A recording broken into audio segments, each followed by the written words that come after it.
E aí galera, aqui é o Pedro do PIB de Odilon Braveza. Espero que esteja tudo bem com vocês. E aqui a gente vai falar um pouco nessa aula sobre uma temáticazinha que eu particularmente gosto muito. Vamos falar hoje sobre o Oriente Médio. Primeiramente eu queria que vocês dessem uma olhadinha aqui no Oriente Médio. Observassem os países, observassem o nome dos países: Irã, Iraque, Catar, Israel. E gostaria que vocês tentassem puxar aí da memória de vocês alguma notícia, alguma informação que vocês sabem sobre essa região. E eu gostaria que vocês depois comentassem aqui embaixo sobre isso. Para falar um pouco sobre essa região, sobre o território do Oriente Médio, gostaria de primeiro falar sobre o clima. O clima no Oriente Médio, ele é basicamente dividido em duas partes. Ele é dividido em árido e semiárido. A aridez é tão grande nessa região que é conhecida até como Ásia Seca lá o local.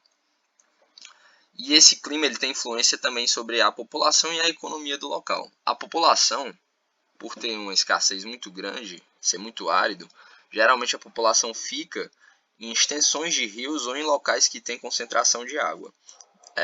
Deixando uma densidade demográfica bem desigual. Em alguns pontos dos países tem muita concentração de pessoas, onde tem concentração de água também. Em alguns pontos é bem desertificado. A economia do país também tem influência do clima por conta do agronegócio. A aridez é tão grande que tem cantos que é simplesmente inviável a questão da agropecuária, do agronegócio. Então eles tiveram que procurar outras alternativas para aquecer a economia dos países. E basicamente quase todos os países têm a economia forjada na extração e na comercialização de petróleo. Essa é uma região tão forte na comercialização de petróleo que mais para frente eu vou mostrar um gráfico para vocês que vocês vão ver o quão é relevante cada país aqui para a produção de petróleo mundial. Para vocês terem uma noçãozinha aqui que é outro ponto muito importante dessa região, a força geopolítica do Oriente Médio. Eu trouxe alguns pontos, mas antes eu queria que vocês observassem aqui o nosso mapinha também. Eu não sei se vocês conseguem reconhecer aqui os continentes, mas o Oriente Médio é essa parte mais um verde mais escuro. Observem a posição estratégica onde essa região está. Ele basicamente fica no encontro de três continentes. Ele pega numa parte da Ásia, uma parte da Europa e uma parte da África. A posição estratégica é tão favorável para que ela mantenha boas relações com os três continentes que isso dá uma força geopolítica muito grande para o território do Oriente Médio. O outro ponto que já foi até dito antes é a quantidade de petróleo. A abundância de petróleo é tão extrema nessa região que todos os olhares de todos os países das maiores economias mundiais estão voltados para ele. Porque uma complicação aqui de conflito ou algo do tipo pode acabar acarretando em algum prejuízo para a produção mundial de petróleo. E outro fator que mantém uma importância muito grande para esse território na questão geopolítica é que ele basicamente é o berço das principais religiões monoteístas. O cristianismo, o judaísmo e o islamismo eles têm origem em países do Oriente Médio. Para vocês terem noção do quanto isso é importante para a geopolítica, é algo que não afeta nem apenas os países do Oriente Médio. Se você mora aqui no Brasil, por exemplo, e tem muita fé em alguma dessas religiões, em algum momento você planeja, ou você pelo menos idealiza alguma viagem para conhecer o berço da sua religião. Então é algo que afeta todos os continentes que têm fés em alguma dessas religiões. Então a gente chegou aqui, dê uma olhada nisso.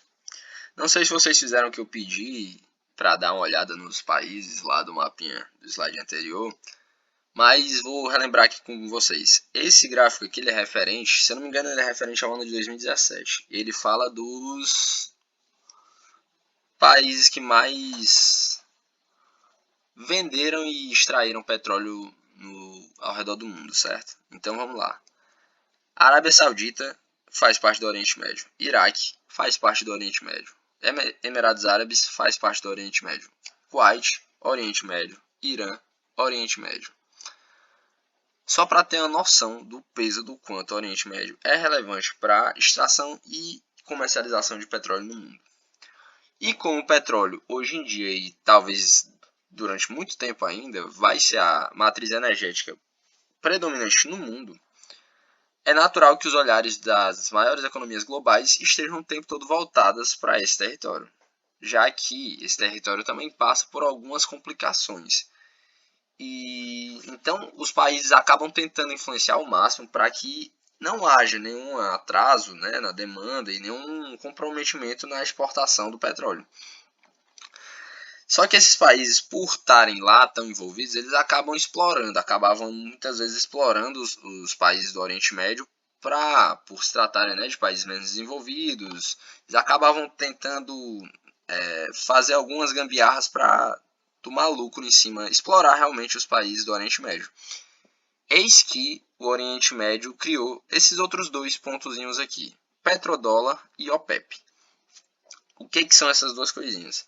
O petrodólar foi a moeda criada pela OPEP. A OPEP basicamente é uma organização um cartel. Eles negociaram um preço para o petróleo e eles mantiveram esse preço. E não são só países do Oriente Médio. No Oriente Médio, basicamente todos os países fazem parte, com exceção apenas de Israel e da Turquia. Tirando Israel e a Turquia, todos os outros países do Oriente Médio fazem parte da OPEP e alguns outros países, como Venezuela, como o México, também fazem parte da OPEP. Eles basicamente padronizaram o preço do petróleo e eles fizeram o petrodólar, que seria a moeda de comercialização do petróleo. Isso também é de uma relevância grandiosa, porque isso reduz muito a questão da exploração dos países maiores, das potências mundiais, em cima dos países que comercializam petróleo. Pessoal, mesmo acabando a exploração dos países maiores com os países que comercializam petróleo, a maioria do Oriente Médio, nem tudo são flores, né? E o Oriente Médio é um local marcado por muitos conflitos. Vou falar aqui sobre alguns dos principais conflitos mais recentes que aconteceram lá nessa região. O primeiro que eu gostaria de abordar é a Guerra do Golfo, que basicamente era a guerra de uns países lá que houve intervenção americana para que houvesse um controle do que estava acontecendo lá. É importante citar esse conflito porque demonstra justamente o que eu tinha falado antes, sobre o quanto os países grandes, as economias globais, estão com os olhos voltados para esse território e o quanto eles influenciam em tudo que ocorre lá. A segunda guerra é a Guerra do Afeganistão, que ela foi marcada por um acontecimento muito trágico, que seria o 11 de setembro. Alguns grupos terroristas, teoricamente, atacaram as Torres Gêmeas americanas e o governo americano meio que invadiu o território do Afeganistão para caçar esses grupos. E como nada é de graça, como o governo americano já estava lá no território do Afeganistão, ele decidiu por bem também dar uma controladazinha no comércio e na extração de petróleo do local. Coisa que não tem muito a ver com o início da discussão, né? Mas, enfim. O terceiro conflito é um conflito histórico entre Israel e Palestina. Basicamente, esses dois povos, com culturas diferentes e religiões diferentes, eles ocuparam o mesmo território em épocas diferentes da história. E hoje em dia há uma discussão grande sobre quem é o verdadeiro dono do território, o verdadeiro morador do local, hoje em dia conhecido como Israel.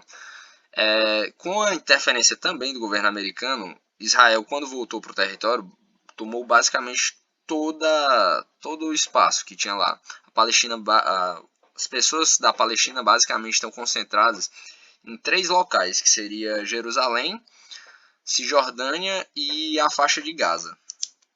Para vocês verem como tudo tem influência de fora lá no Oriente Médio. E por último, mas não menos importante, a Guerra da Síria. Provavelmente vocês viram muitas notícias aí ultimamente sobre os imigrantes da Síria sobre várias pessoas que estão tentando fugir de lá por conta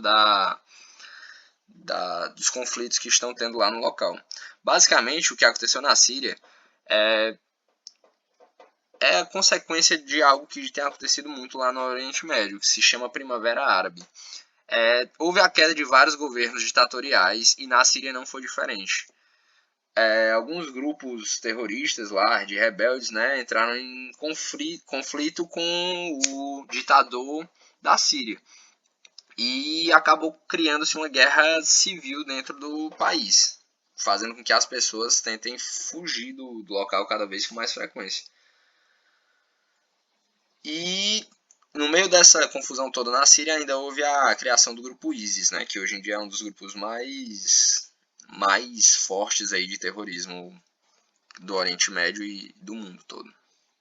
Enfim, agora eu vou falar um pouco sobre a diversidade do território do Oriente Médio. Vejam essas imagens e observem o quanto é diversificado, o quanto é abrangente esse território.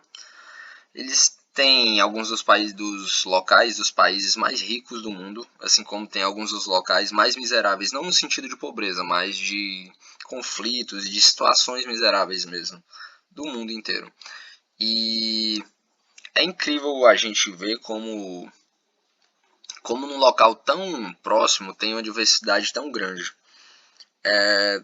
Se fosse para definir o Oriente Médio em uma palavra, eu acredito que a palavra seria contraste.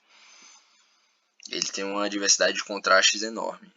Do mesmo jeito que tem Dubai, a torre maior do mundo, tem o ISIS, talvez o grupo terrorista maior do mundo. Do mesmo jeito que tem a Turquia, que é um país lindo, que sobrevive basicamente de turismo, tem a Síria, que o pessoal está dando a vida para sair de lá. Então, são vários contrastes incríveis quando se trata do Oriente Médio. No mais, essa foi a aula, galera. Espero que tenham gostado. E obrigado por terem assistido até aqui. A gente se vê aí na próxima.